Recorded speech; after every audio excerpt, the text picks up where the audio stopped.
Hey everyone, this is Justin St. George, former Fresno City Council candidate, Navy veteran, Fresno Pacific University graduate, Birds for Pride founder, online content creator.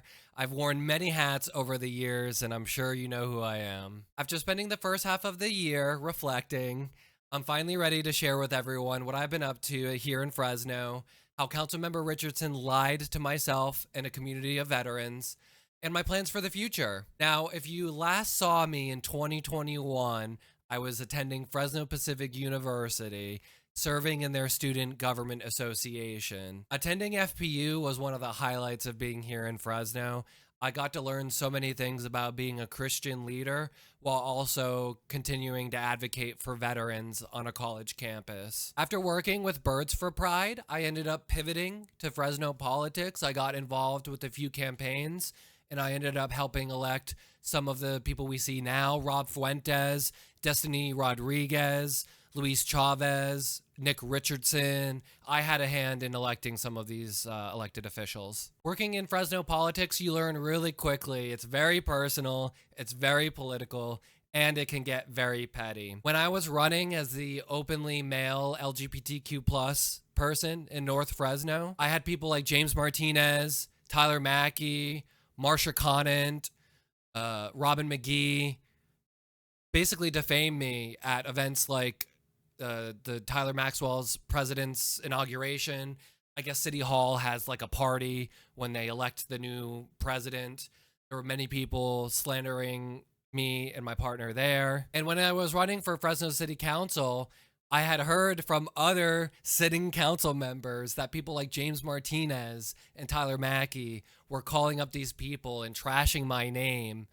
And it was just a reflection of what the LGBTQ plus community in Fresno thinks of veterans, but also what Fresno thinks of veterans. Unfortunately, that anti-veteran behavior that came from James Martinez and Tyler Mackey extended to people like Nav Gurm, Brian Beltran, Myra Campa, a lot of the same people we see running for Fresno City Council now. I've tried my best over the last few years to not only educate myself, but educate other leaders in the community about the issues our 50,000 veterans are facing here in Fresno and worldwide, which is why I decided to take a step back from my campaign and endorse Councilmember Nick Richardson during the campaign. I did this because I wanted us veterans to be on one team.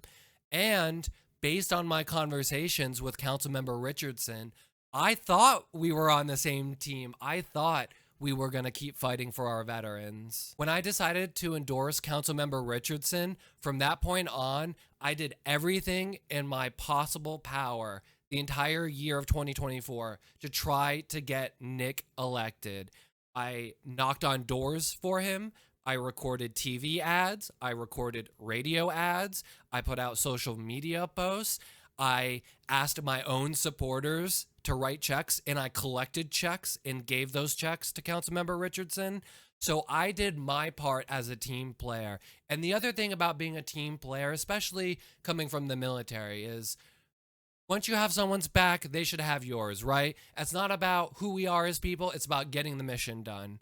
So I was really surprised with Nick's 180 when he got into office. See, long before Nick Richardson was elected, me and him had multiple conversations about getting a veterans liaison position created at Fresno City Hall. We even met at Zatar at one point and clarified what my job title would be in his office. I would be the veteran liaison and constituency services person in his councilman office. And this was 6 months out from the general election campaign. I was trying to ensure the 50,000 veterans were taken care of and not forgotten after the campaign. But when the results finally hit, Nick stopped answering my text messages. He stopped answering my phone calls.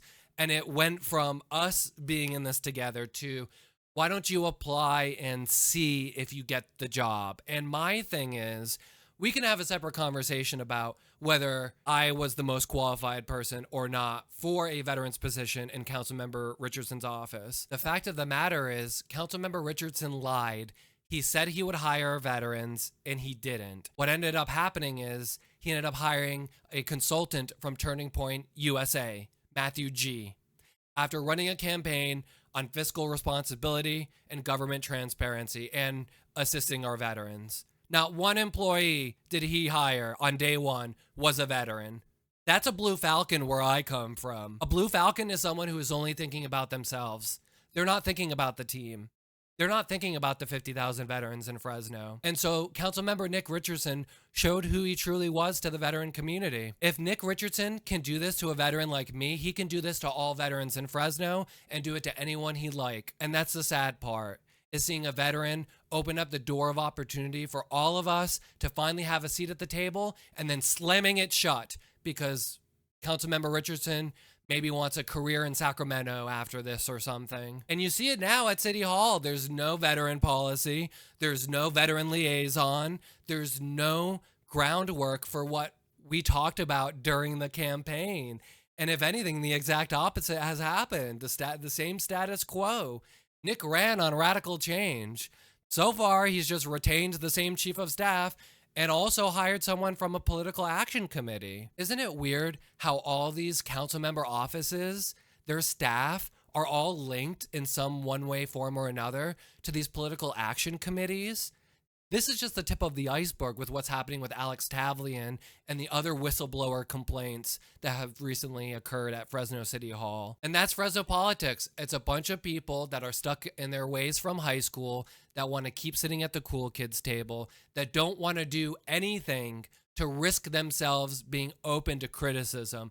They would rather hire individuals from political action committees than hire blue-collar workers, hire veterans. That's the city we're living in, the city of Fresno. And that's the unfortunate reality if you're a veteran living here. I know that was a lot to take in. I went through so much. And for my partner and I, we sacrificed so much for Councilmember Richardson and for the veteran community. We received death threats last year. We received doxing last year.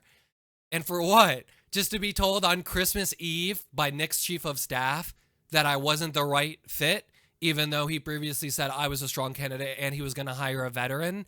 It doesn't make sense. And at this point, it's not personal, it's politics.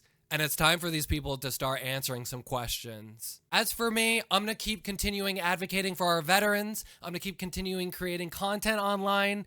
We're going to raise more money for charity. We've already raised thousands of dollars for charity.